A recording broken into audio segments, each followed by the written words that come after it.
Okay. Well, we gave away the surprise here, so we know who our finalists are, and I want to make sure I do this right. Right? University of California, Santa Barbara. Congratulations.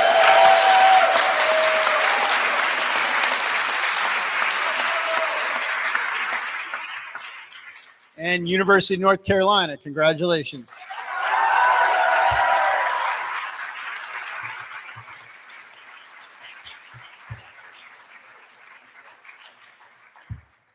We're going to do a few awards before we get the match underway, and we're going to start by recognizing our quarterfinalists and semifinalists.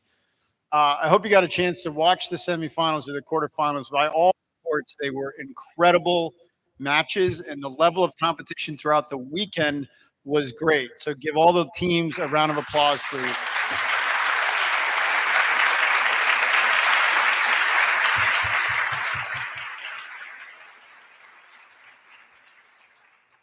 All of the winning teams said the judging was great. So give all the volunteers a round of applause.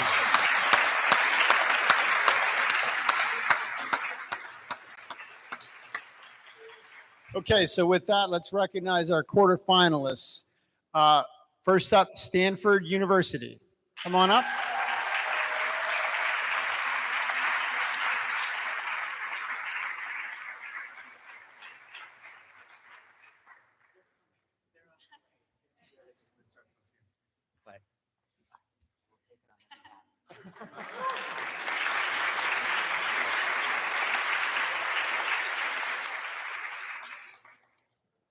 Vanderbilt University.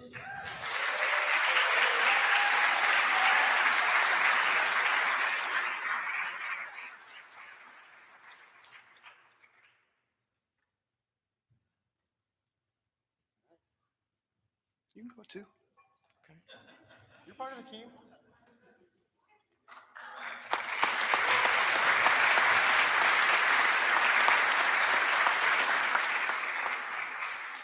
You're all welcome to bring the whole team up to receive these awards. Georgia Tech.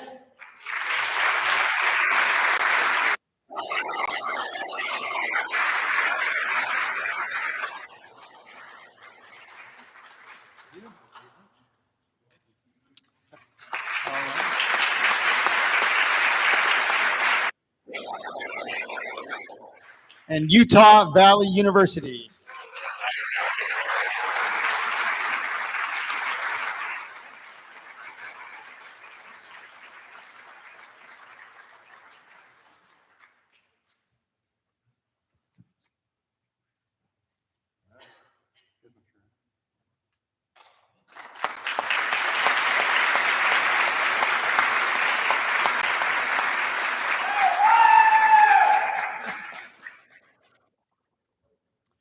The semifinal matches were very, very close. So congratulations to Taylor University.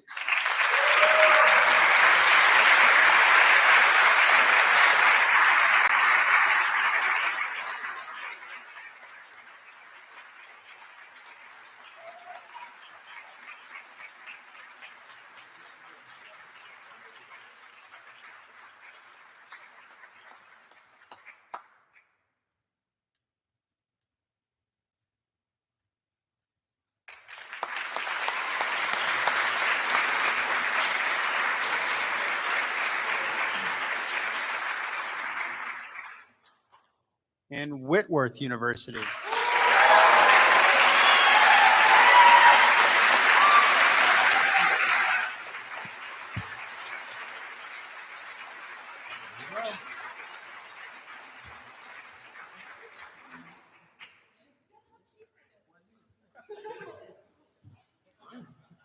Yeah, Mike, you got to get in there.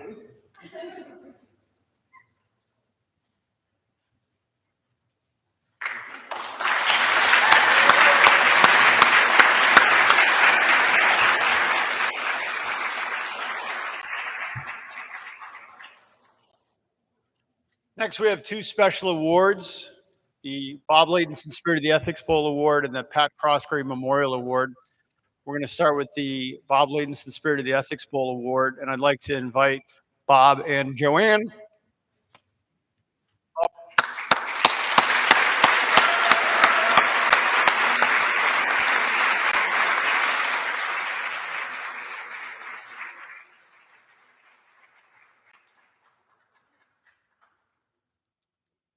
This award, as you know, is special because it's you, the students, that vote for it, and as well as the Croskery. Yeah, come on up. I'm going to give you the mic, Bob. But you all vote for this in terms of the team that most embodies the Spirit of the Ethics Bowl Award. So I want to turn it over to Bob to say a few words about the Spirit of the Bowl. Okay.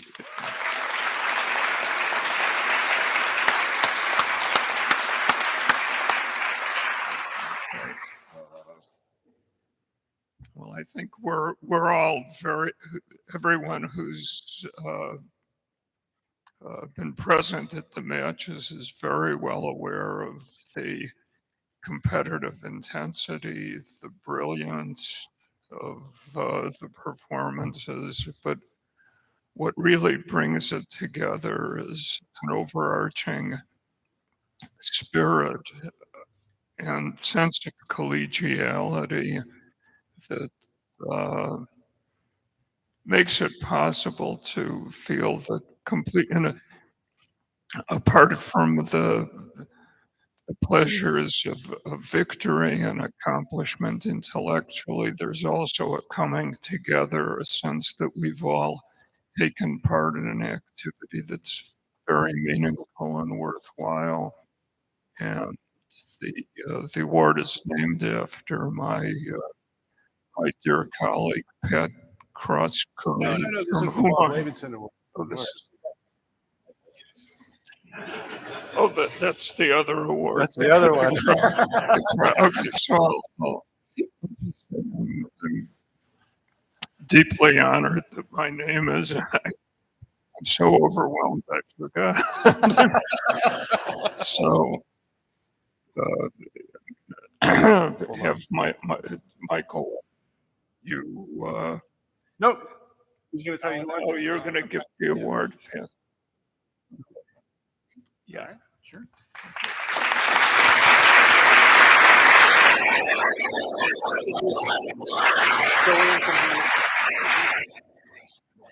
Please congratulate this year's winner of the Bob Ladenson Spirit of the Ethics Bowl Award, Tufts University.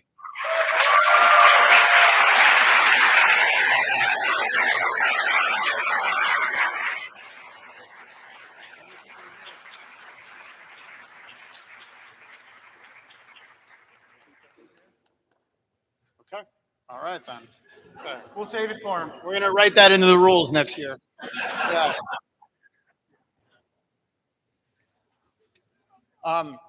For the final award of the evening, I'm going to turn it over to the incoming chair of the APPE IEB Council, Michael Jordan. He's going to introduce the Croskery Award and then will be our moderator for the final. So I want to give Michael a round of applause.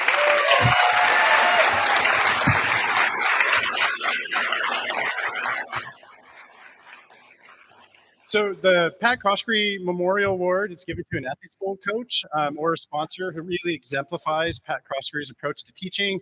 And what makes this award really special is it's really predicated off nominations by their students.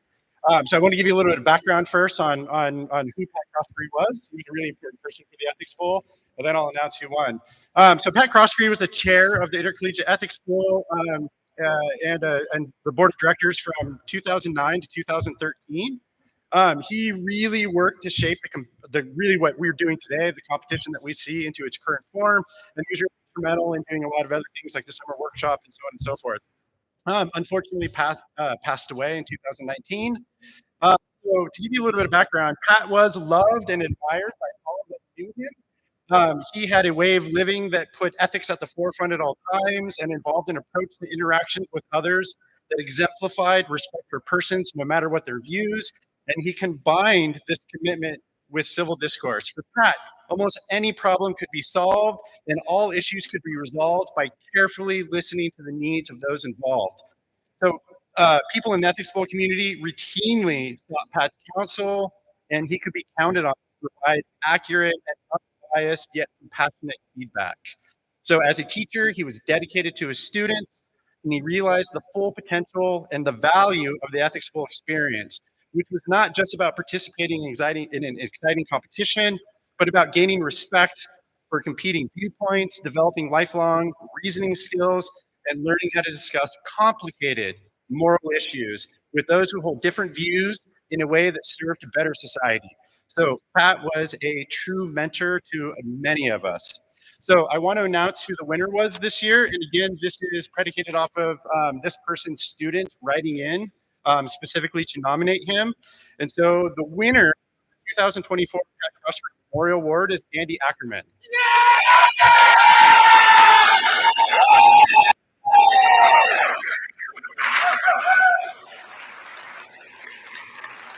I have a couple more things to say. So it's important to note that Andy was a former ethics bowl team member for Clemson University. Apparently last year he was the guest judge when the team did not have a coach last year. He decided to go ahead and coach their team. And when they asked him, he was very enthusiastically in terms of that, yes, which is pretty awesome. So we all love the Ethics Bowl.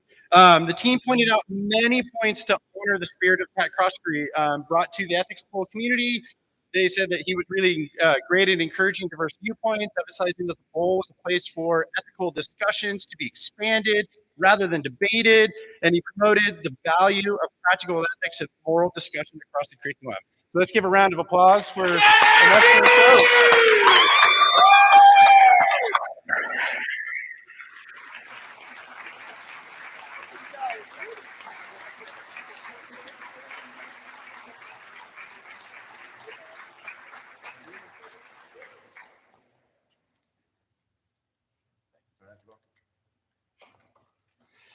All right, you guys ready?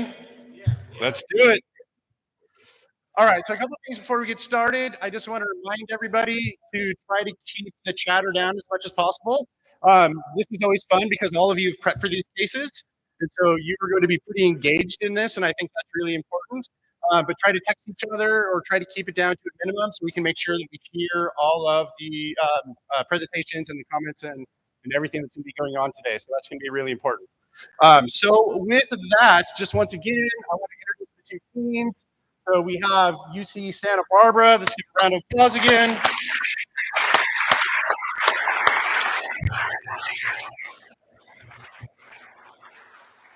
And we have Chapel Hill. So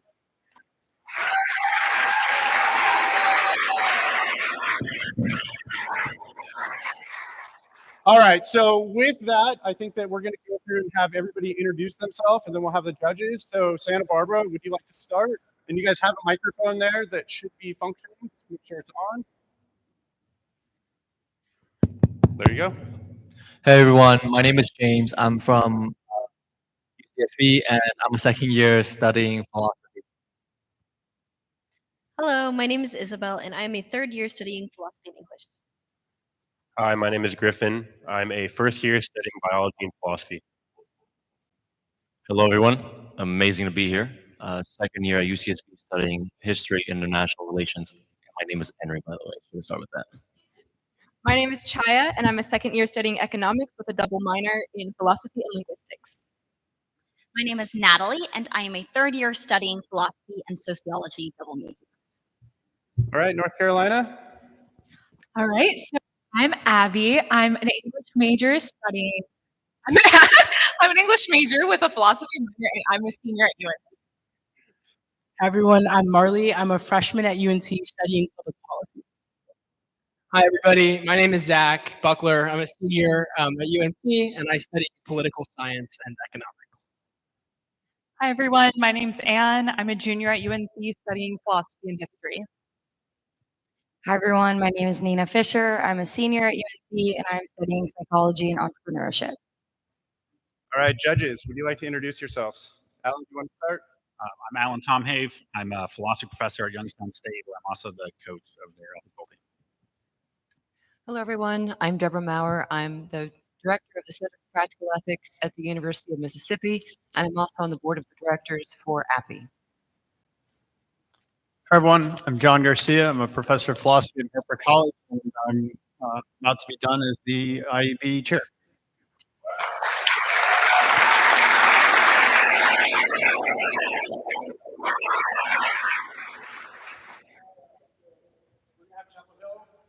I'm old school. Actually, have a point. No apps. All right. So you guys want to call it? That's why we have apps. You guys want to go first? Or you guys want to go second? All right. So judges, team one is going to be University of UC Santa Barbara. All right. So I just want to remind you, please not remind you. So what I'm going to do is I'm going to open this envelope up, one face down, I'm going to read the section. I'm going to give 2 copies to this team, 2 copies to this team, 2 copies to the judges, and I will read it very loudly for everybody else.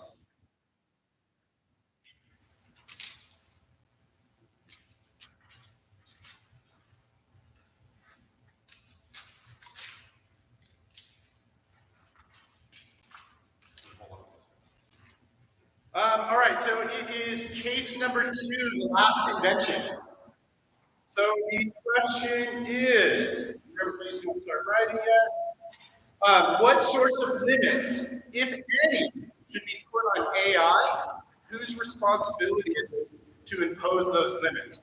Before I start, do you have a 1-minute warning? Would you like them verbally, or would you like them visually, or both? Visually, please. Okay. All right, so you guys have 2 minutes to prepare your response. You might start now.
All right, that is time. All right, so UNC Chapel Hill, you have a 10 minutes to respond to the moderator question. Your time starts now. All right, so thank you so much, other team, judges, moderator, and audience for being here. Today we've been asked to consider case 2, the last invention, with the question, what sorts of limits, if any, should be put on AI and whose responsibility is it to impose those limits? So today UNC has decided to take the stance that the limits should be that AI cannot replace uniquely human interactions, but it can be used to make processes more efficient. And the responsibility would be upon the creators and the government both, kind of a joint responsibility. So today we'll be discussing with you all primarily the utilitarian ideology Then we'll be talking about the protection of humanity. And lastly, we'll be discussing the existential threat potential that AI can have. And with that, I'll pass it off to my teammates. Hi, yeah. So I'm going to talk about our utility point, and it's going to kind of outline more specific points that we're going to get into a little bit later. So utility, to clarify, is the idea that that which is most ethical is kind of like the benefit maximizing decision or like the harm minimizing decision, and often those can coincide. And so in the case of AI, we want to recognize that AI has mass benefits to humanity, but we're worried about the potential pitfalls and disutility of the overdevelopment of AI.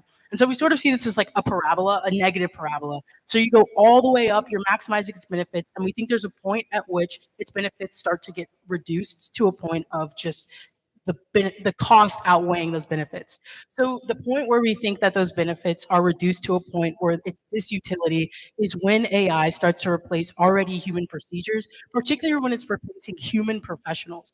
The reason why is because AI develops so rapidly that it's hard for humans to hold. Number one, when AI develops so rapidly, it's harder to find its mistakes. So someone could say that because AI has this efficiency, it's so efficient, more efficient than humans could ever be, but we're worried about the downside of that efficiency is that it moves so much faster than us. It moves faster than our ability to find its wrongs. Additionally, we think that there's an undue maybe not obligation, an undue responsibility of AI to fix human wrongs, and we worry about taking moral responsibility off of humans themselves, which is also a disutility of AI. So using this parabola, AI is a benefit up until the point where it starts to replace already human procedures. Yeah, so like Marley said, we're very concerned with like preserving the efficiency benefits that AI certainly can provide. But we're worried about two things on the disutility front that I think are really salient and really important to bring up as we're creating regulations and deciding who does the regulating in this case. So one specific point I think is incredibly important to bring up when we're discussing the future of artificial intelligence and its regulations is AI's potential to be an existential threat to humanity. So beyond the science fiction existential threat that I'm sure we've all classically read in pop culture or seen in movies, it is true and it has been acknowledged by industry leaders that artificial intelligence, if not already is, has the potential to become an existential threat to humanity. The CEOs of Google's AI division, of OpenAI, of other industry leaders in the artificial intelligence developing community have signed on to a letter saying as much. So if artificial intelligence can be an existential threat to human life, much like other existential threats like nuclear war and climate change, it stands to reason that we have obligations to prevent these threats from maybe coming to fruition. And we have obligations on the regulatory front to preempt these threats from maybe coming to existence in such a dire way in the first place. So AI's potential as an existential threat is a key reason why we don't just accept artificial intelligence in full and why we are very concerned about regulating it only to the point where it causes more efficiency for already human procedures, but no further. And so this leads us right into our point on the preservation of humanity. We hold that there's something morally valuable about human interaction, about interpersonal interaction with other human beings that artificial intelligence can't give us. And that's part of the reason that we don't want artificial intelligence to replace humanity broadly.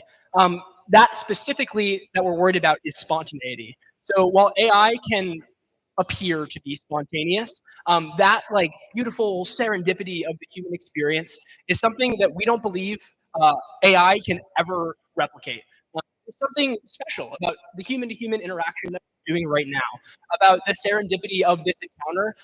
And while AI can approximate it, it can never fully encompass it. And so we want to preserve these like special human interactions as much as we can. And so the way that we found that best does this while also maximizing utility under our framework is by placing limits that it can go no further than making more efficient already human procedures. To speak briefly to the who governs it point, which is extremely important, we find that the most effective governing bodies are going to be the government, specifically creating regulatory rules. But also, we find it really important to stake out some culpability for the developers of AI specifically in this as well.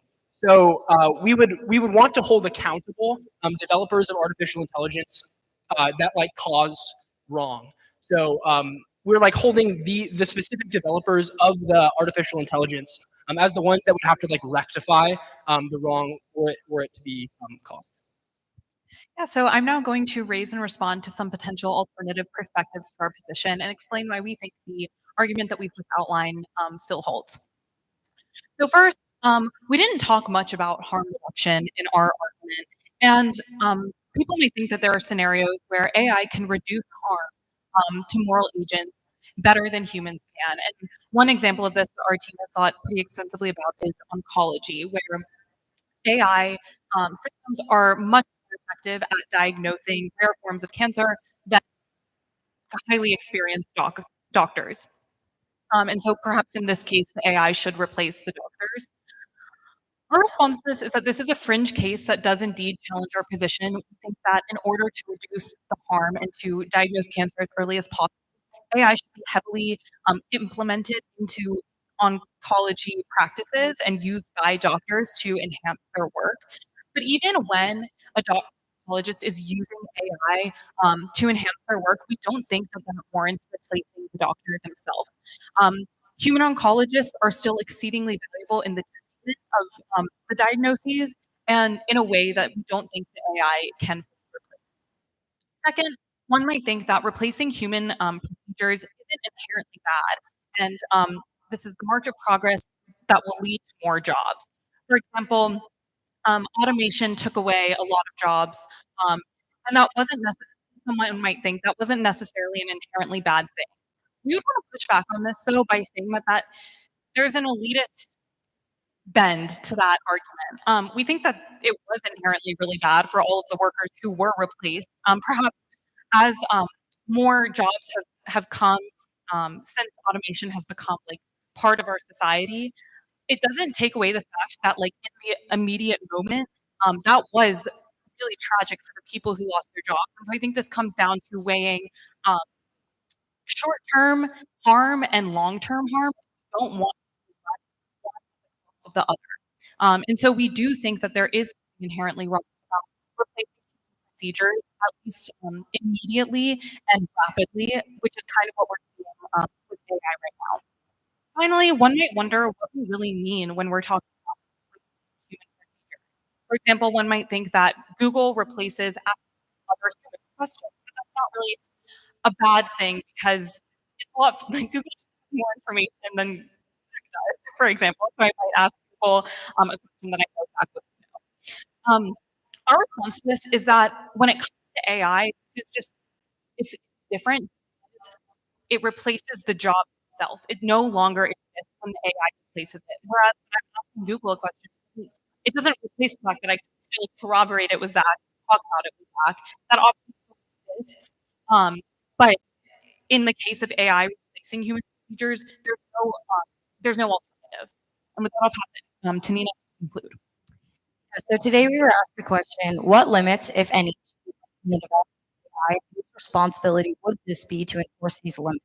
So today we spoke in favor that there should be limits placed on AI, ensuring that it does not completely replace human counterparts, however, it's used to enhance the job.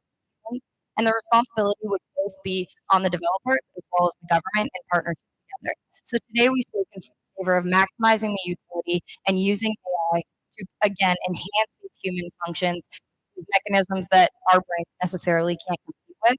Next, we want to ensure the protection of humanity and the future of humanity. If every single facet of our jobs are completely replaced by AI, we no longer have a purpose. And because of this, AI does have the potential to be existential. So the crux of this case comes down to what extent do we need to regulate AI development? Thank you. All right, you guys have 1 minute. Your time starts now.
All right, that's time. Okay. Would you like 3 minute, 1 minute? Yeah, verbal. You got it. All right, so you guys have 5 minutes to respond. Your time to start. Thank you. Presentation. First, a question about work utilitarianism. So, application on what you guys call special human interactions or the moral value of human relationships. End quote. I think this does not seem very utilitarian. I imagine everyone to think of a thought experiment with me. It's called the AI friend thought experiment, coined by me. And so you imagine that practically the AI friend is the same as a human being, and you just have a lot more fun hanging out, a lot more fun at your utility with hanging out your AI friend than your real human friend. I think under your framework of utilitarianism, it seems like it's totally fine to replace all of your human friends with AI friends because the AI friendship generates more utility. So I was wondering, what do you guys think about this hypothetical thought experiment? I want to briefly add to James's comment. Briefly, exercise in case 15, in which dating simulations not only can alleviate the loneliness that and add happiness to the person using it, might even release social tensions, the resentment that some people might not be able to find human relations. So on the parabola of utility, this doesn't seem to exactly add up. Yeah, I think I would like to the idea that it is wrong or there's something bad about AI replacing human jobs. First, you say that AI can aid in human efficiency, but then you say that it can't replace jobs. So I guess I'm just wondering how it can aid in efficiency without replacing jobs. But I think maybe a more pressing concern, as I guess I'm just really confused why you're drawing the line here, like Henry and Jim were saying, perhaps jobs can be a good thing. The Industrial Revolution, so many jobs were created. So many jobs were created. It doesn't. It seems like it follows that maybe then the Industrial Revolution was bad for us. You also said that if we replace jobs, humans won't have purpose. That seems to imply that humans' purpose is working, which I think is a little bit of an odd conclusion. So I guess I'm just wondering if you could really defend this idea of drawing the line that AI replacing jobs is a bad thing. Yeah, and then just to add briefly on to Natalie's point, it does seem like even if there is a major disruption, there are things that we can do to ease that shift in the economy.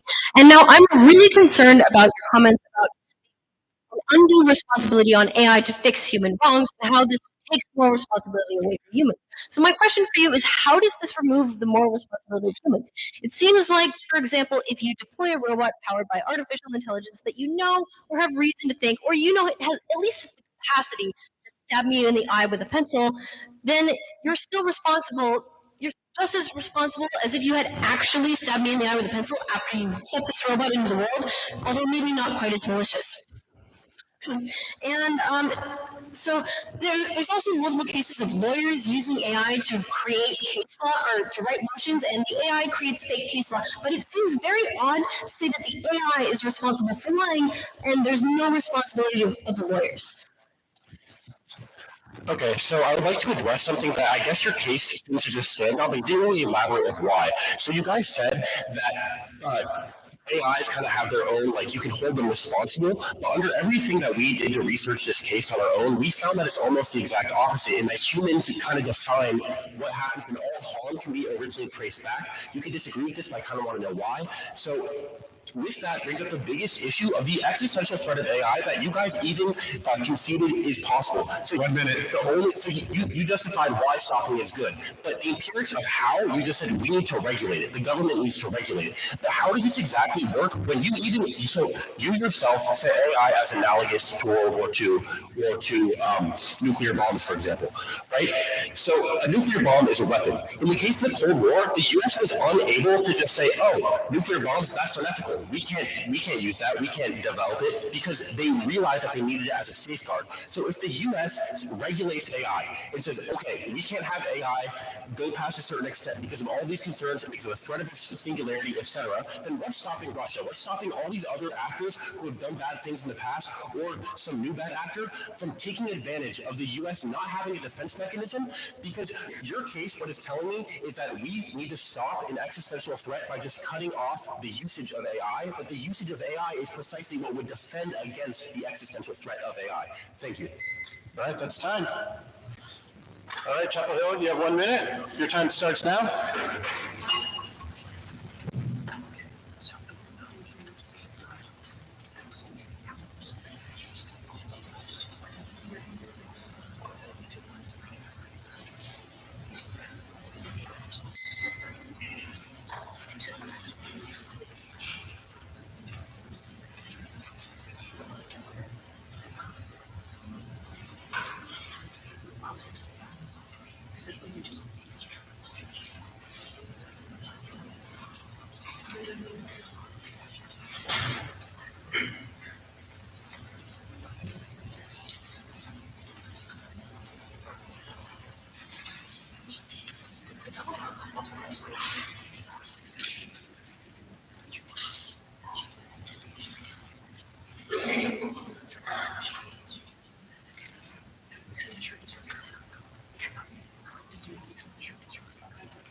All right, that's time.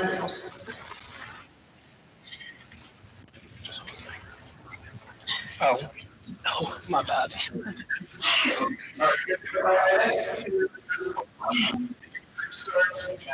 Thank you so much for your commentary. We look forward to further understanding of this with you.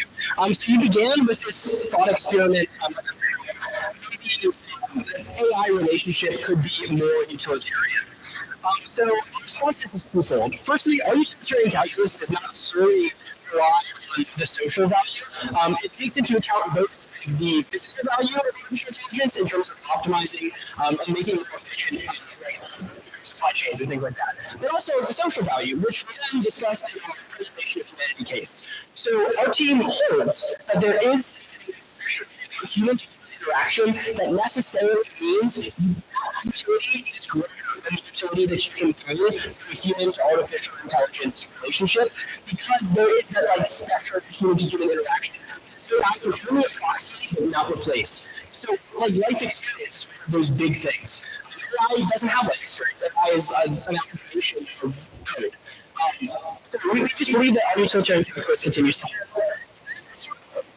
You think we said that that is not at all what we said. We hold that AI responsible for harms that AI causes. It's a much different thing, and we think that hurts. I think that makes more sense. If you've caused something, you should have the ability to restitute it. I feel like you bring up this mutually assured destruction. So I want to emphasize that we're not cutting off the development of AI. We hold that AI can be useful for making things more efficient, but we're interested in preserving humanity, and so we don't think that necessarily is mutually exclusive with avoiding a mutually assured destruction exchange like you seem to imply. Yeah, we wanted to ask about we wanted to answer your question why you're drawing the line here. And I want to point to your example actually about the Industrial Revolution. You said we're only calling the Industrial Revolution bad, not a net negative, but the Industrial Revolution had massive negative impacts on society. We're in a climate crisis right now because of industrialization, and those impacts happen so rapidly because we're industrialized so fast that we weren't able to account for those negative externalities. This is what we're concerned about with AI, and AI will develop faster than the Industrial Revolution ever could have. And so you're pointing out why we're drawing the line here. It's because it's hard to account for the negative impacts of AI when we're using it to replace humans, especially because now there's no humans to hold it accountable. And gets into what I think was a confusion when I mentioned undue responsibility. So when I said we put undue responsibility on AI to save human problems, it's that we were now replacing humans with AI. We're saying AI can fix it. This is a case of predictive policing, the case in oncology. We have these issues where there's a social problem, and we're using AI to fix that problem, but we're not fixing the social situations that cause those problems. And so we think that when AI starts to replace humans, we start to default these responsibilities for AI. Not that it itself is a responsible agent, but that we start to treat it as such. Yeah, and linked to your question about the Industrial Revolution was implying that human purpose is working. We're not prepared to concede that, but we do think that many humans, rather than human purpose is to work, we think a lot of humans derive a sense of purpose from their work, and that not everyone wants to give up their jobs to AI. I think we want to leave that option available for the people who want it, and I think many people would. Yeah, next I'd like to answer your question on lessening the responsibility of humans when it comes to AI. And so you mentioned this problem that can come up on unregulated AI. And I'd like to point out the question that we were asked is what limits, if any, we responded that we should, specifically because of AI's ability to trails from the developers, and this is why we're encouraging collaboration developers and the government to place these restrictions. So specifically, I can think of black box development and the inability to regulate these codes where technology is skewed, racist ideals are taken, violent means are assumed by this AI, and we don't know how we even got to that conclusion, to that explanation in the first place. And this is exactly why we need to place limits on it, not to weaken the use of it in a career, so to say, but so we're not leading into crisis that we don't even know how we got there.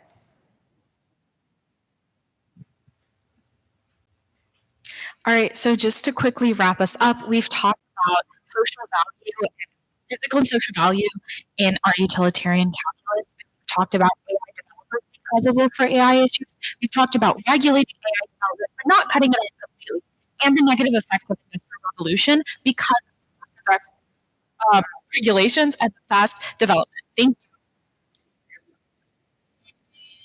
All right, judges, I'm going to give you guys about a minute to confer.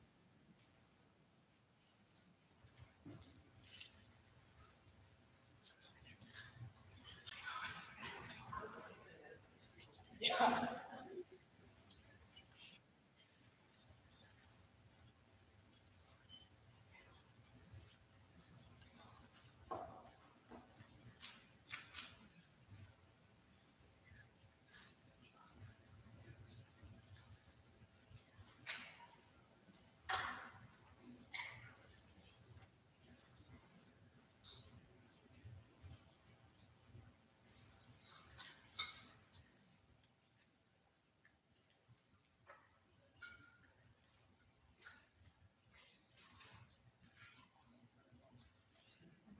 You guys ready? All right, let me set the clock. All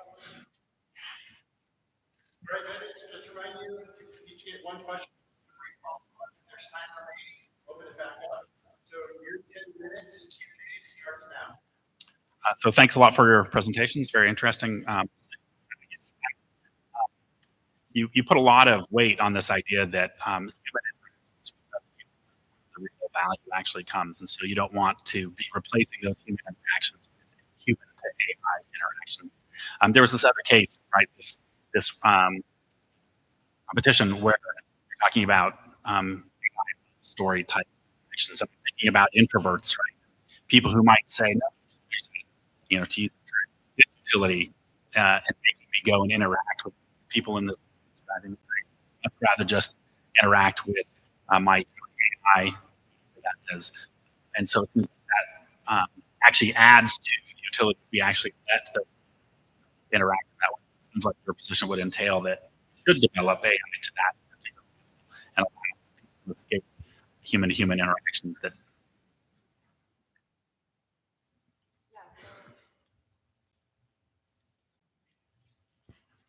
Hello? Okay. Sorry. So to begin to answer your question, yes, we do value this human-to-human interaction over potentially an human-to-AI interaction, but specifically what we're taking out of this human-to-human interaction is the life experience that comes behind it. So I think about your example of AI friends. I like my AI friends way better than my human friends. Well, an AI friend doesn't necessarily have the sum of all of my life experiences, and those can create conflict, but they also present an accurate representation of the world and of the spontaneity of our interactions, and also how I can make decisions in the moment. And so if I'm solely engaging with an AI friend or maybe an AI practitioner, and that's okay. However, we need to consider that it's not necessarily encapsulating the whole of the experience that I bring in my human interactions. Yeah, that's a great question. And I want to point out what may be a disanalogy between two cases. And I think that's in the case of like an introvert or the people who are using AI relationships, they chose them after weighing human experiences. So we hold that human experiences are valuable, but that there should be a level of choice. If the only oncologist I have access to is an AI oncologist, I think that's where we're starting to err on the side of caution, or where we need to start drawing these lines and these regulations. In the case of like an AI relationship or those AI sims, those introverts have interacted with people before. They just really don't like them. And so they've chosen to those AI relationships. And if someone were to say, I need an AI oncologist, I need one, it's probably because they've experienced human oncologists before. And so we think the disanalogy is the level of choice. So when we say we're replacing humans, we think that it starts to take away the ability for humans to have those experiences by choice. As a follow-up, shouldn't we then develop those AIs to the point where it actually is a good replacement for the people who've had that wide experience of both? So then doesn't that go beyond the efficiency arc that you guys are trying to develop? I think this turns into a moral dilemma where I was thinking before about this black box development and this unregulated development. I think this would be really dangerous because as humans, we can weigh moral consequences, we can weigh moral weight of different situations. And so in that case, we believe that we would actually be granting the AI moral sentience to be able to make these decisions, which we're not prepared to do because AI is not a sentient being.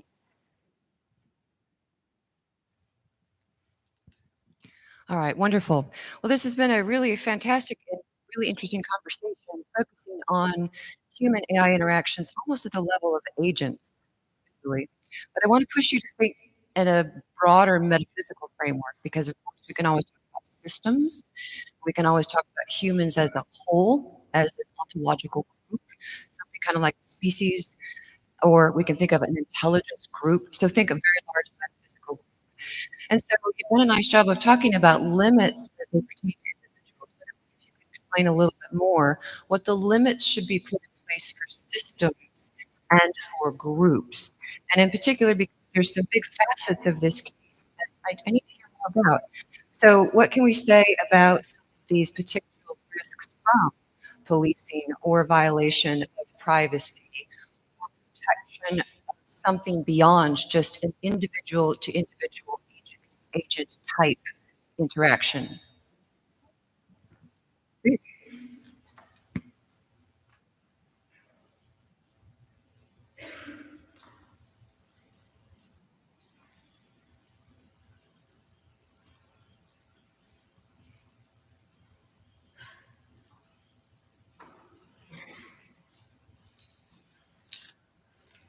Yeah, that was a great question. If we interpret it correctly, we think that in situations where there's groups, and so it's not a singular agent, but maybe like an intelligent group with agency, that the stipulations are could still hold, if not perhaps a little bit more. And so I'll go back to the predictive policing.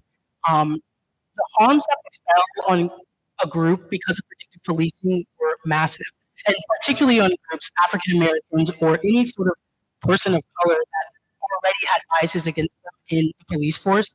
And so even though our case focused on agent to agent, we think that part of what we were worried about is the speed at which AI can sort of like make mistakes and we can't catch. And so if these harms are happening to groups, it'd be even worse because a mass amount of people are having, I guess, this negative relationship with AI. And so that would kind of decrease utility in itself as well. Yeah, there's certainly a very large collectivist component to this case. And part of the reason we brought up this entire point about how we're trying to preserve human-to-human interactions is because although that's like a person-to-person thing, that sort of interaction helps make the collective healthier. And so this is a way that we can both address in terms of AI on an interpersonal scale as well as on like a social, larger, pie in the sky kind of scale.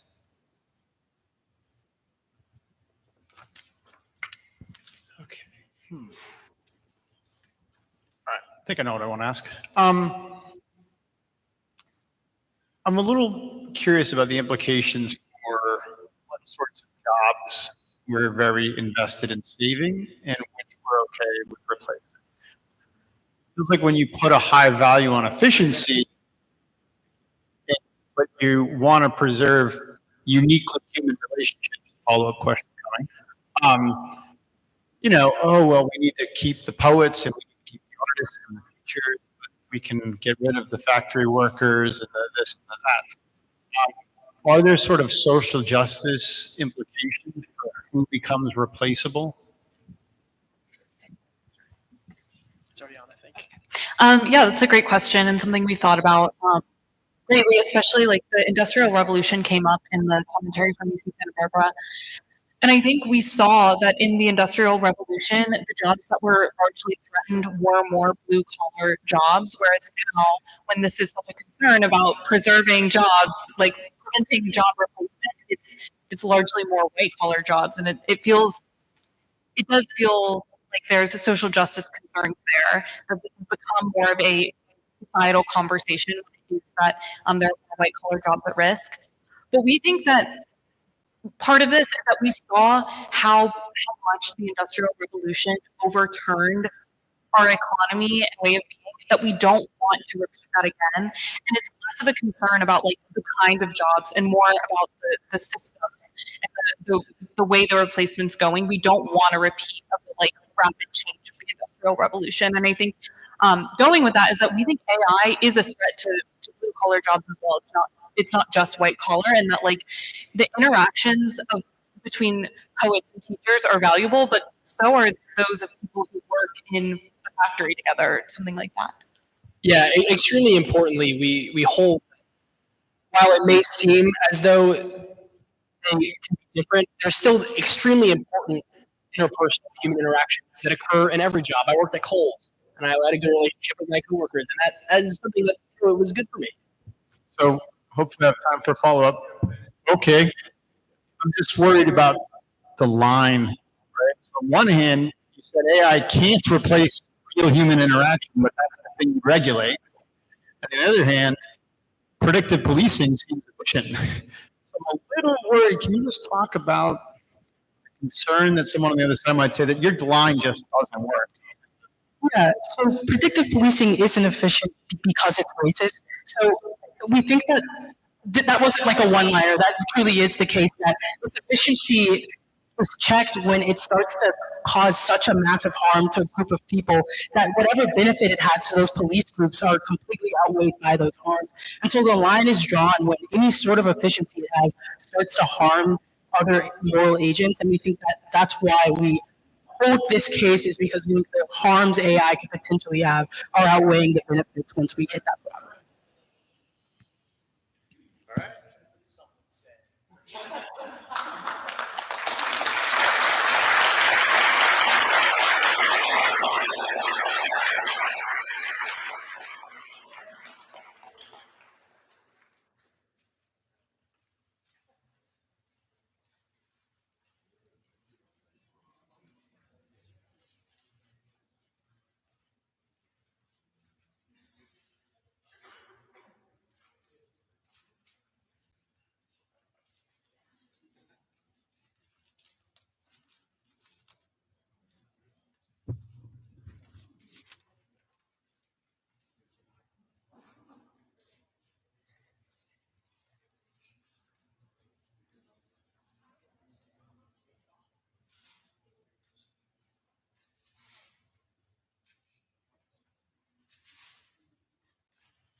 All right. So the second case is case number 11, affirmative action anyway. So the question is, given that, quote, not one university or college president has said they will step back from their commitment to achieving diversity, unquote, which means of further diversity are more permissible and which are not, and why. Okay.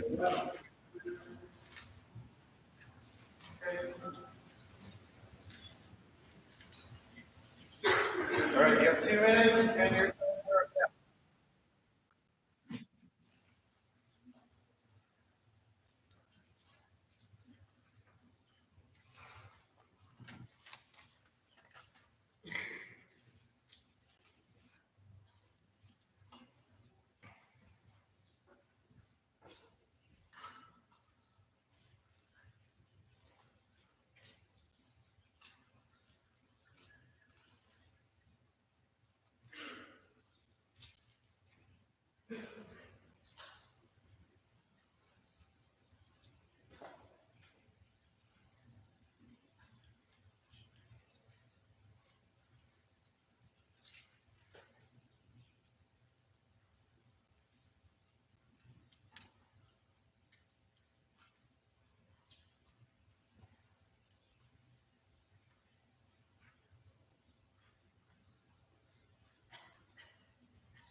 All right, that's time.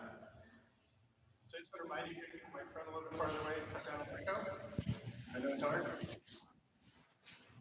All right, so Barbara, you have 10 minutes starting now.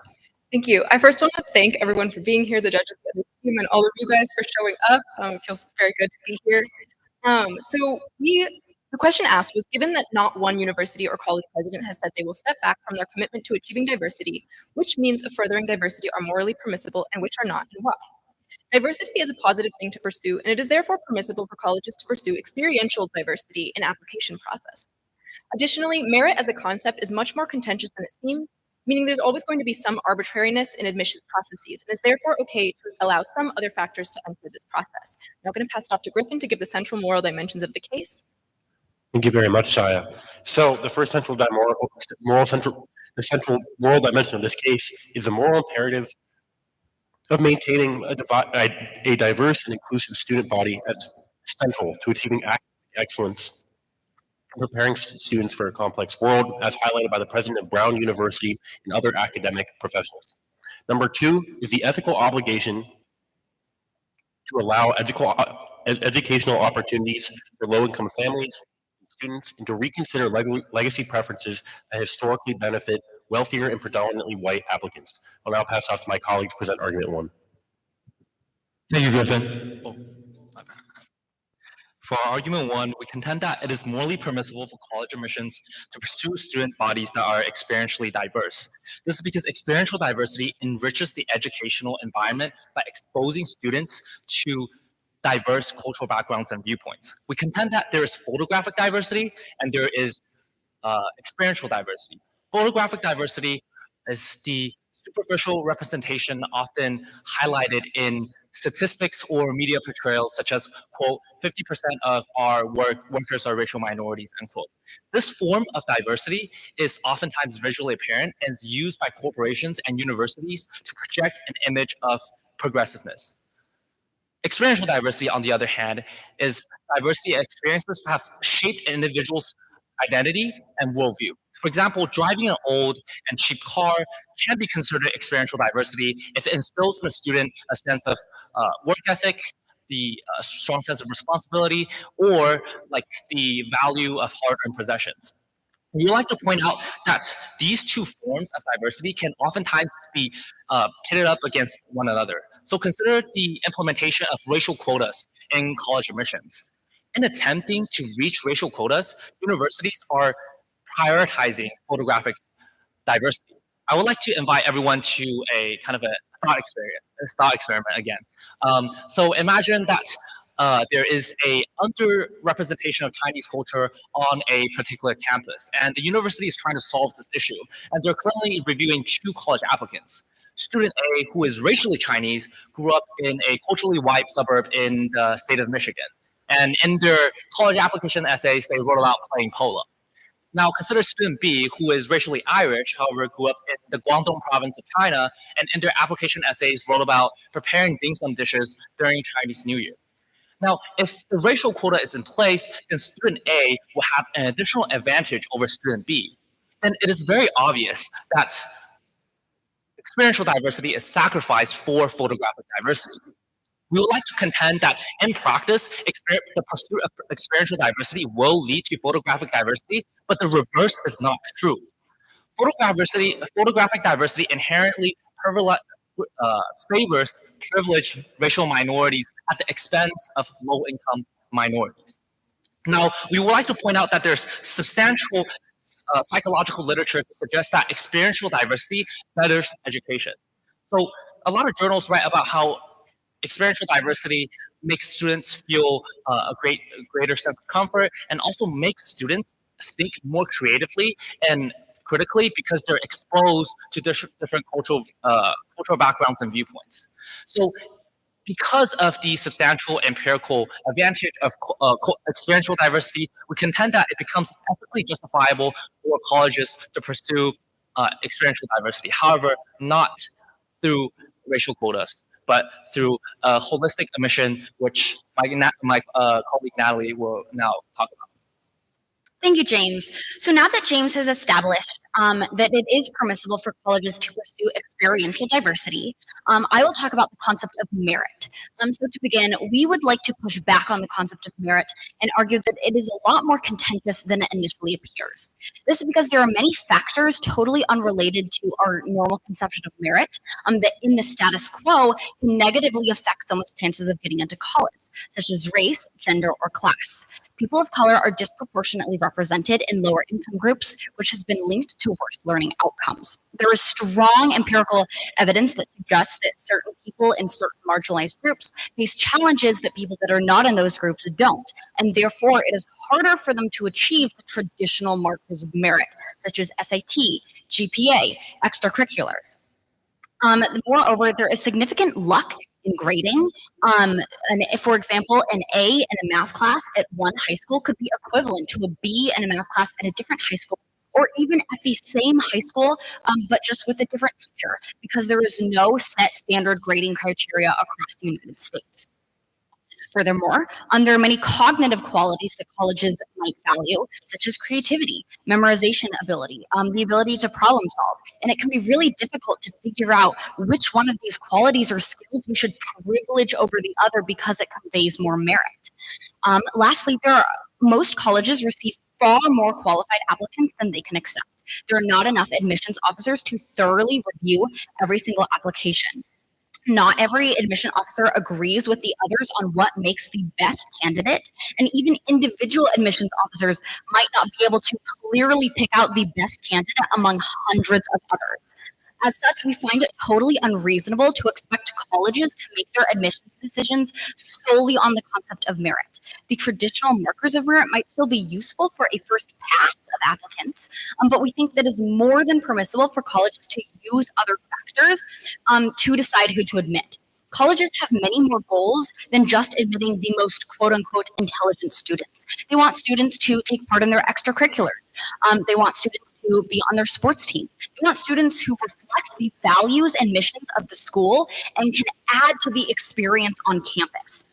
This is why we believe that, like we said, the traditional markers of merit should not be the only things that colleges are considering. And now I'll pass it off to a colleague to address some objections that might loom large in the reasoning of those who disagree with us. Thank you so much, Natalie. James, my question is directed at you. Serious concerns can be raised about continuing admissions policies that take diversity into account. It seems to introduce an element of unfairness if applicants of a certain ethnic identity might be statistically more likely to gain admission, even if their academic record and extracurriculars are less stellar, so to speak. This seems to be a form of discrimination and maybe even an example of reverse racism. How would you respond to this? Thank you, Henry. That's a good objection. And to respond to this objection, we will say that, as mentioned earlier, the assumption that grades and extracurriculars can solely determine one's meritocracy, this assumption is flawed. Moreover, we would like to think about holistic missions as holistic missions that take into socioeconomic status into the equation as a tool that levels the playing field, which actually increases fairness rather than quote-unquote reverse discrimination. We would like to re-emphasize that low-income racial minorities they can't afford to do extracurricular activities. This is because oftentimes they need to help their families in chores, or sometimes they just have to take on a part-time job, which just takes their ability to take in extracurricular activities, that capacity away. And Natalie will add on to that. Yeah, so like James was saying, many activities like sports or debate might pose time and financial constraints on people, meaning that they can't partake in them. This creates an uneven playing field where some people just have a better opportunity to show their merit. And this is why we believe that holistic evaluations is absolutely a useful and good tool for colleges to use when deciding who to admit. So to summarize the case, again, we believe that diversity is a positive thing to pursue, especially experiential diversity, and additionally, merit as a concept is much more contentious than it seems. James told you about types of diversity and how, while both types are permissible to pursue, when in conflict, we should choose experiential diversities. Natalie explained the difficult concept of merit, and James responded to a possible objection to our case, speaking on holistic admissions and socioeconomic class. And with that, we'll see the rest of our time. Thank you. All right, you have 1 minute. Your time starts now.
All right, next time.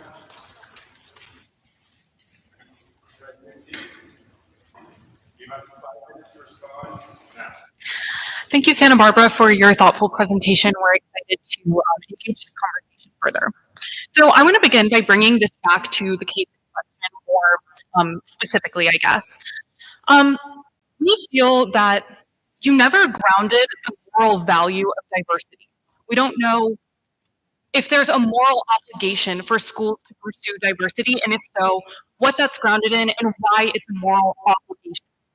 If there's a moral obligation, which it seems you imply there is, I'd like to know more about that though.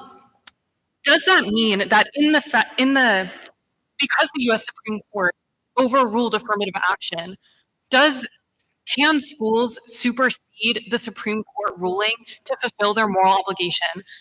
Legality, we know, does not always mirror morality. And so once you've established whether there's this obligation, can you explain how practically that should be implemented given the fact that it's no longer illegal? Can we ask that of schools and expect that? And if so, how can that be implemented? Right. I have a question about your idea of merit and experiential diversity. It seems that there's something underlying between them that you guys are trying to avoid that seems unavoidable. So in order for experiential diversity to, and you guys have outlined that racial minorities and gender and class are all things in which people can't achieve like getting a college education. But you've also mentioned that experiential diversity is a more ethical means than, like you said, photographic, let's call it demographic diversity. I'm wondering, how could experiential diversity benefit these groups unless withholding their experiences to inherently be more valuable than like statistical merit itself? And in that case, what are the implications of saying that experiencing racism or experiencing marginalization is in and of itself valuable for an institution? I'm worried about instrumentalizing minorities, that's saying you've experienced this and so you're beneficial to us, but how does the university benefit them? Other than just being an institution. And I'm also worried that you guys are kind of trying to avoid it, but let's say that you pull 100 white people from every state. So you have a school of 5,000 white people, but they've all experienced things at a completely different rate. They have different classes, they're from different places. This doesn't benefit the racial or class diversity that you guys are talking, or the racial diversity that you guys are mentioning. There's a real divide here that I don't think is accounted for. Yeah, thank you very much again for your presentation. So I wanted to point out a few things that you mentioned, and one of this was that people of color are disproportionately disadvantaged when it comes to college admissions specifically. But I'm a little bit concerned at how exactly you're prioritizing this experiential diversity, and you specifically mentioned other things such as GPA, experience, extracurriculars, and test scores. Are these not more objective than experiential diversity? And if not, then how can we even the playing field for experiential diversity? Like you said, merit is very, very skewed, and some people don't have the opportunity to gain experiential diversity. So why are we prioritizing this over an objective measure that schools can use? And then next, I wanted to point out a comment that you made that merit should be used as a first pass and no longer than that. That to me is extremely, extremely worrisome because of the reasons that I just stated. Not everyone has equal access to this experience, nor is it prioritized in a lot of families, specifically immigrant families, where GPA might be the one thing that is prioritized. Yeah, so I'm going to go in a little bit of a different direction, attempting at like the practical implications of your case. So, as Anne pointed out, we're not entirely sure what you're grounding like moral imperative in, but we're sure there is something. And so, this like moral imperative that underpins your position to have implications on holding institutions accountable don't follow your position. As we can see, this does not happen. It's all applied to college. Every single school says they have a holistic admissions process. It is likely not the case that every single school fulfills the tenets of the holistic admissions process that you've laid out. I'm pretty worried that despite the idealism of your position, this is something that would entirely fail in practical terms, especially if we're kind of unable to hold the school accountable. So I'm wondering who does hold institutions accountable who fail, and the practical implications of the position you laid out for us today. All right, so we talked about where you're grounding your moral obligation and can't schools enforcing Supreme Court rulings. How are we prioritizing experiential diversity and instrumentalizing minorities for their experiences? How are we weighing the value of subjective experiences? And then asked about practicality. Looking forward to your response. All right, UCSB, you have 1 minute. Your time starts now.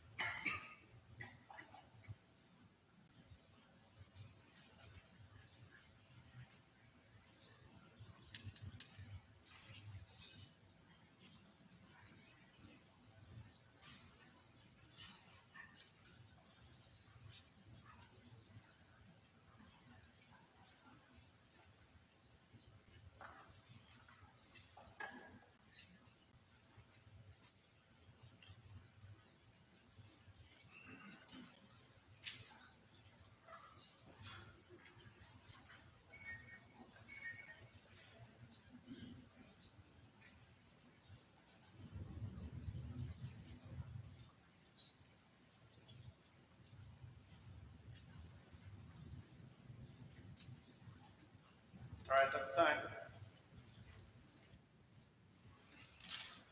All right, to Santa Barbara, you have up to 5 minutes. Respond. Starts now.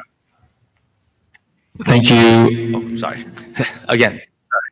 Thank you for your guys' insightful question. So, let's start off by answering your guys' first question, which is what is grounding, what moral values grounding the value of diversity? We would like to point out the uh, two duties, actually two principles. One was mentioned in the case, which is the good consequences of being educated in an experientially diverse setting. And the second duty of universities, which is to not perpetuate social inequality. It's not saying that they have to actively remedy social inequalities, but they just can't perpetuate it because they're directly causing harm to the society at large.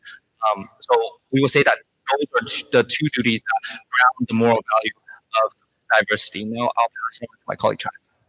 Thank you. I wanted to answer the question about, about racial diversity. And I wanted to say that in answer, experiential diversity has to lead to racial or photographic diversity, but this is not true the other way around. So essentially, if 100 white people with different experiences have been admitted, we can see that experiential diversity, however, has not been fully considered because experiences like racial prejudice have not been considered. This means that as white people in the U.S. are not going to experience racial prejudice. We're not saying that these people's experiences who have experienced racial prejudice are more valuable, but again, we're saying that it's more difficult for them to achieve success if they have experienced racial prejudice, and that we shouldn't further social harm. Now, if we're prioritizing photographic diversity, this means that largely we are going to be prioritizing people who, while maybe from a racial minority, are going to be from a very high socioeconomic class because they have had to contend with already the difficulty of applying to college and also the issues of facing racial issues.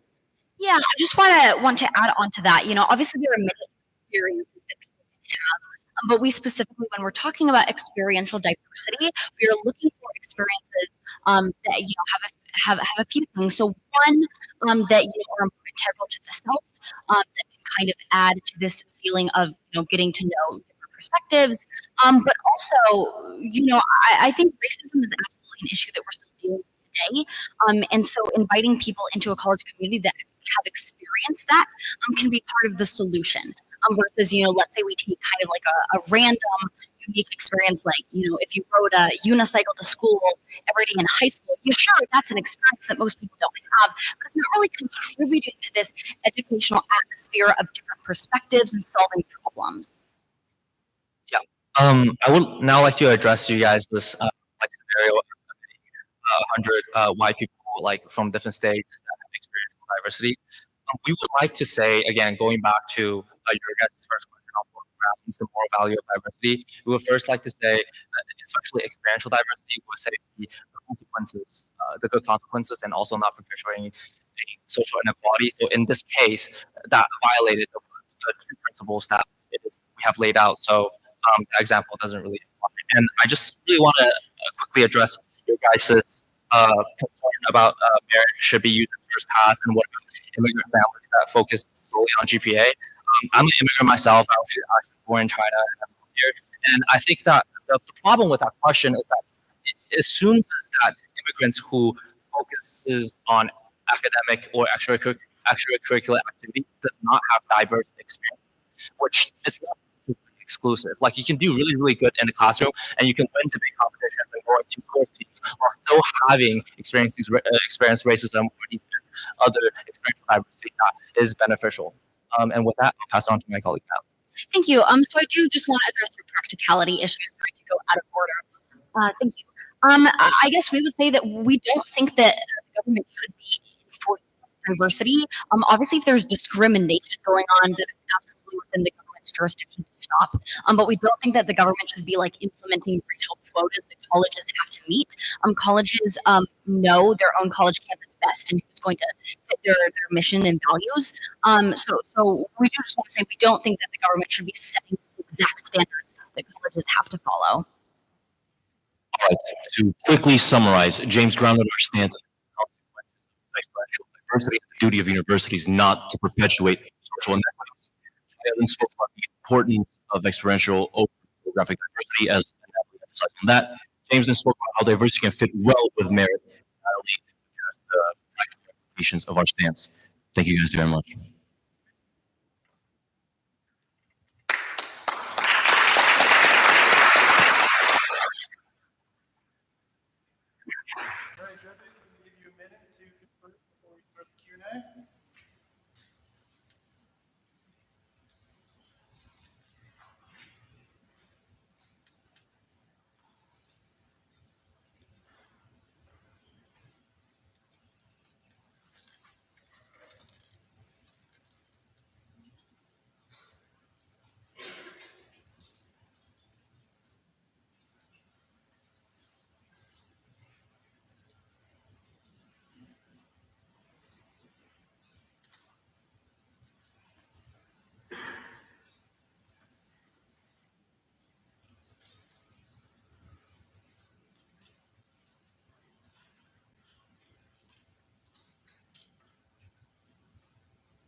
You guys ready? All right, we have up to 10 minutes. Time starts now. All right, fantastic conversation. So, as you know, lots of us wear lots of hats in this room. We're both faculty, but also we serve in administrative roles. So, I'd like to hear some answers, thinking more as an administrative level. Because sometimes when we're thinking about how we can further diversity, which is what the question is focusing on, we're not just thinking about admission, we're also thinking about how we can do better outreach. So, what would be some means that we could try to further diversity if we were administrators in an office of outreach? And secondly, if someone was a provost, what kind of academic programming could they do or implement to further diversity? I'll probably have a follow-up question. Thank you so much for the question. We will say that in terms of outreach, I think there's a lot of ways to do this. You can through website and through like I think advertising in specific communities where there tend to be a more racial minorities reside. I think those are all the ways that you can remedy. Hello. So some universities have actually also considered programs where they specifically reach out to students in low-income neighborhoods near the university. So these are local students, and they're developing a relationship with them. So the students feel much more comfortable applying to these usually very high-level universities than they otherwise would have. So that's another example. And then in regards to being an administrator on campus, seeing how we can support diversity of the students who have been admitted, I'd say we could absolutely allocate funding for these different student groups on campus that have student organizations related to their specific experience. Like for example, the Korean American Student Association, Black Student Union, all of these different groups. And like that is another great example of how we can support diversity on campus. Very briefly, I think this speaks to the importance of experiential diversity. From personal experience, I feel I've learned more practically hands-on about the cultures of the world in a year and a half of college than 12 years of education leading up to that. And that's exactly from the types of initiatives that Isabel was highlighting. So we can outline two different ways of enhancing diversity with the communities that may be underprivileged around our campuses, as well as inside with students that may come from all over the world. A follow-up? Yes, I do. So suppose I'm a really creative provost and I'm thinking about experiential diversity. Can I do something like require that all students take certain kinds of classes, or that all students have certain interactions with some kinds of student clubs? What can I require as a very creative provost? I think that we can implement. I think University of California actually does this, where for our general education requirements, we have to take I think a requirement called ethnicity. Yeah, and I think it's definitely fine to do so. Yes, more practically, the University of California has ethnicity requirements as well as world culture requirements. And this is actually a really great question because on top of the experiential diversity, for example, celebrated Lunar New Year 2 weeks ago, you get it in an academic setting that treats these cultures with the respect that maybe you haven't dealt with before.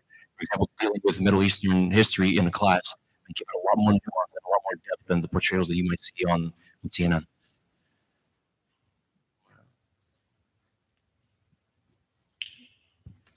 So I guess I want you to talk to me a little bit more about this holistic admissions process. And so this is similar to, I think, a question the other team asked, but it seems like if you go too far down the hole in this direction, wealthy families can ensure that their students have lots of experiential diversity. They can go and, and actually live in another country or go live in Michigan, where I can't remember what the thought experiment was, but those two sorts of experiences, they can ensure that their students actually have those sorts of experiences. And so it seems like you're sort of setting it up so that wealthy families are actually going to have a kind of advantage in this holistic admissions process. So how would you actually deal with it? Yeah. So first, we do want to acknowledge the fact that holistic admissions are not going to solve our society's issues. There absolutely have to be steps taken at a governmental level because they're the only ones that can address these systemic issues. So first of all, holistic admissions are not supposed to solve the whole problem. They're supposed to aid in it. But you absolutely bring up a relevant concern. I think we would just point to the fact that part of experiential diversity is struggling in life, facing challenges, overcoming them. And, while I suppose, wealthy parents maybe could send their child to some desert to try to give them challenges. It seems like many life's organic challenges are going to come up in students' application, and that can be part of the holistic admissions process. I also want to talk about something when people go on those paid volunteer missions, where they pay to go on these volunteer missions. And I think this is an example of something that wealthy families in that sense. But I do think that this is something that the mission officers have to wise it up to and understand that this is not a genuine experience of experiential diversity. I just want to quickly add on to that. It's this time of year today. I think that when I was applying to college, my college advisor told me to be genuine, don't make it any fake stories. I don't know how valuable that advice is, but that's just kind of summarizes our view. And I also wanted to briefly mention that wealth is also a part of holistic evaluation. So we're situating these experiences within the context of the student's socioeconomic background. And this doesn't necessarily lead to only wealthy people getting in, because a lot of these wealthy people are going to be purchasing their children the same experiences. For example, buying your student publication in a journal has become a thing that they've started doing. So now we've seen this proliferation of high school students with published research papers, and so they're all competing against each other. And getting a lot of students who publish these research papers is actually leading to experiential diversity in the relevant way. I think my question might follow this line of thinking. It seems to me at least theoretically possible that if I have a highly selective school, if you just sort of set floor for GPA scores, whatever, above which I will admit people, and then I have so many more applicants than spots, I'll just institute a lottery for all the people above that, and I'd probably be fairly likely to get a wide variety of experiences that way. So it seems to me that implicit in the discussion as we've gone, you're not actually just saying we just want a variety of experiences, but that you want specific kinds of experiences. But can you give me some fleshing out of how you're ranking and why specific kinds of experiences? Because I don't think your analysis is just that you want as much variety as possible. I don't think so.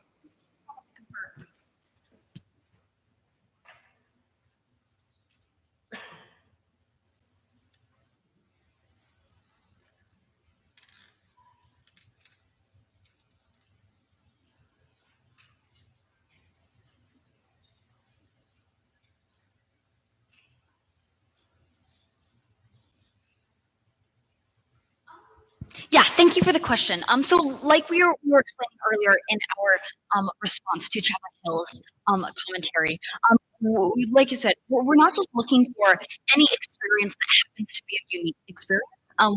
We do think that we are looking for experience that specifically can contribute to the educational community on campus. Right? Colleges are trying to build this educational community.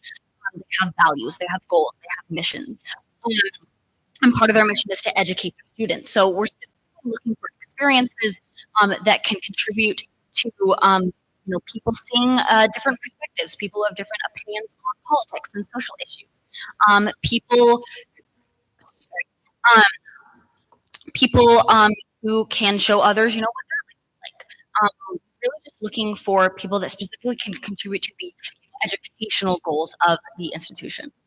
Yeah, so to directly answer your question, do we kind of have a ranking? I think it's a very empirical question on because the framework that we laid out is, as Natalie mentioned, thank you, the consequences on education and also the duty to not perpetuate social inequality. So we would basically, this is going to sound bad, but rank experiential diversity and like the value of experiential diversity based on the criteria that we have laid out. Do you want to follow up? If experiential diversity came at the cost of photographic diversity, would you be okay with that? Yeah, we would first like to say this is a very, very highly unlikely scenario. And okay, I have another thought experiment, but it's too long.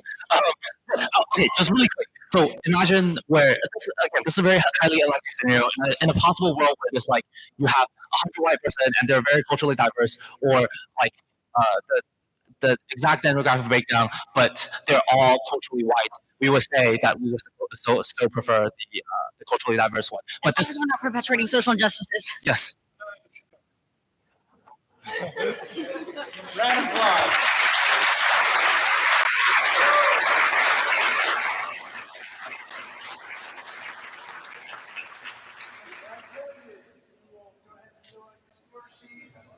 You guys can now talk to each other as you want. You are very welcome. Here, I'll come around.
All right. All right, we're gonna announce the scores. I'm gonna take this. I'm not even gonna use it. Now I know how you guys feel. All right, so we're gonna go ahead and announce the scores. I just want to say that was an amazingly good match. I definitely thoroughly enjoyed it. Another round of applause.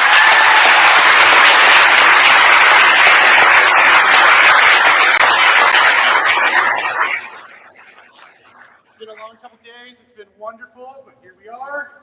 So we are going to go and start. We'll start with Deborah. If you want to go ahead and announce your scores for both UNC and Santa Barbara. So for UNC, I have 50, and for Santa Barbara, I have 47. I tied both teams at 50 points each. No pressure, John. Just gonna run away. I had 50 points for UNC and 48 points for Santa Barbara. UNC takes it.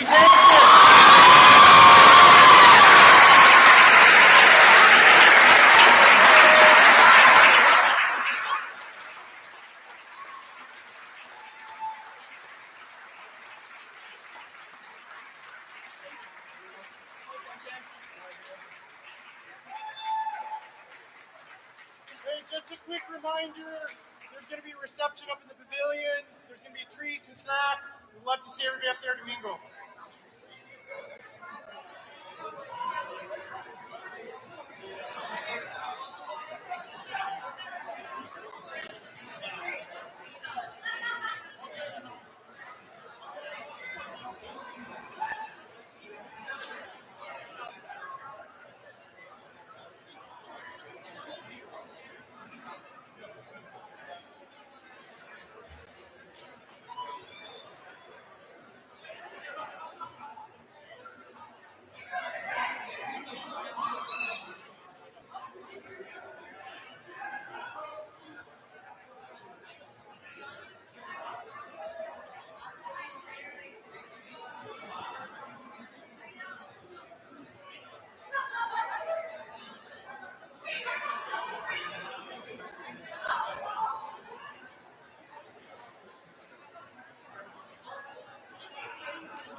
Okay, can I have everybody's attention just really quickly?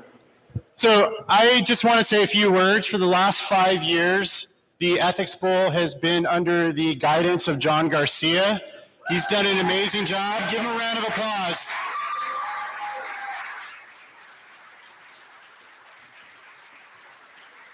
John, thank you on behalf of the Ethics Bowl community for everything that you've done. You took us through the COVID years. You brought us back into person, and we are very lucky to have had you. And please don't leave me. All right, thank you, everybody.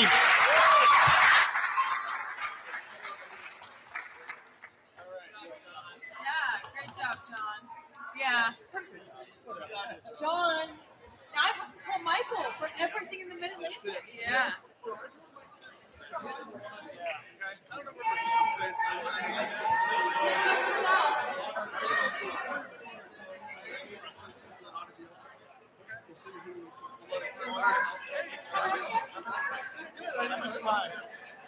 What do you think?